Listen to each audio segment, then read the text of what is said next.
আসসালামু আলাইকুম ওয়া রাহমাতুল্লাহি ওয়া বারাকাতুহু। আমি ডাক্তার মোহাম্মদ গিয়াসউদ্দিন।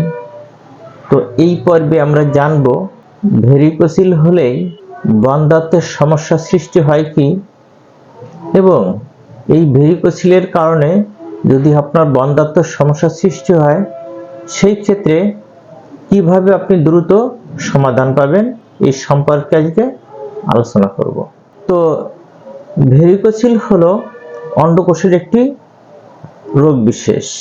অনেক পুরুষের অন্ডকোষে দেখা যাচ্ছে যে আপনার যে শিরাগুলো থাকে স্ক্রোটামের ভিতরে, শিরাগুলো বিভিন্ন কারণে আপনার ফুলে যেতে পারে। কখনো আপনার ইনফেকশন জনিত কারণে, কখনো আঘাতজনিত কারণে, বা কখনো চাপ লাগার কারণে, কখনো দেখা যাচ্ছে স্পাম বা ব্লাড আটকে গিয়ে ভালভগুলো বন্ধ হয়ে যে কোনো কারণে আপনার অন্ডকোষের শিরাগুলো আপনার ফুলে যেতে পারে।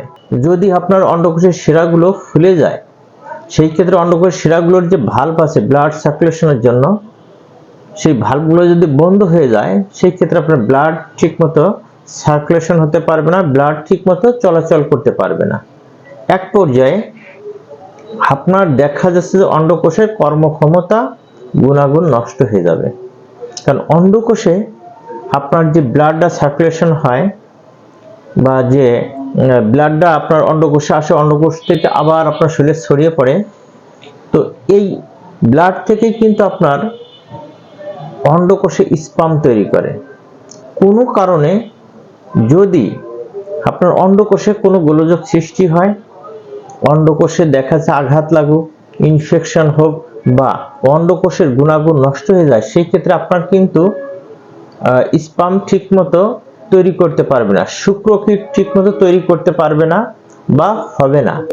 হয়তো আপনার 60% আপ থাকতে হবে শুক্রকীট, সেই ক্ষেত্রে আপনার শুক্রকীটের পরিমাণ অনেকের 40% থাকে, অনেকের 30% থাকে, অনেকের 20% থাকে, আবার অনেকের একেবারেই স্পাম থাকে না, শুক্রকীট থাকে না।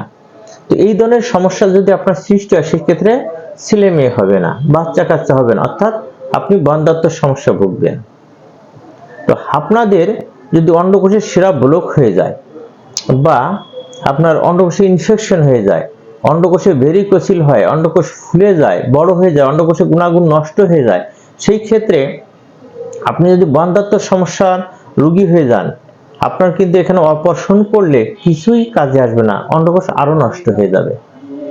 তো আপনাকে অন্ডকোষ ভালো রাখতে হবে, অন্ডকোষের শিরাগুলো ভালো রাখতে হবে, এবং রোগ থেকে আপনি মুক্তি পাবেন।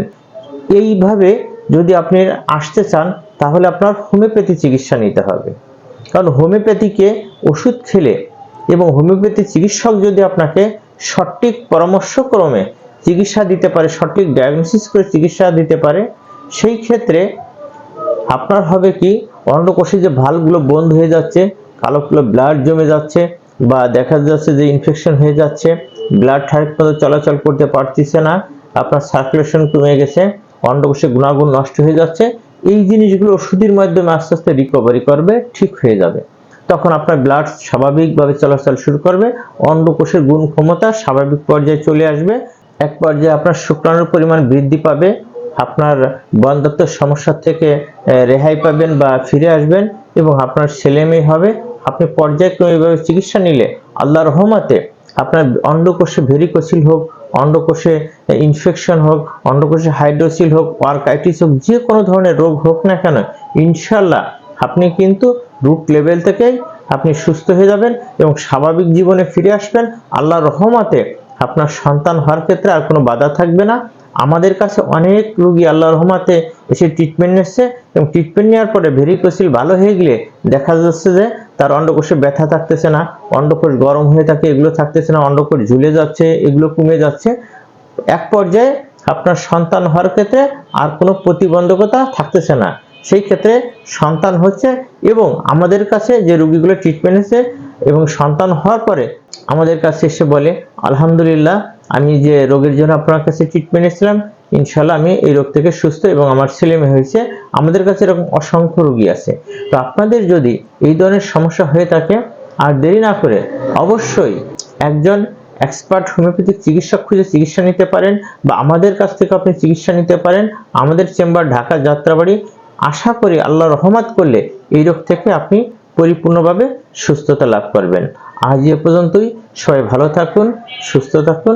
আল্লাহ হাফেজ।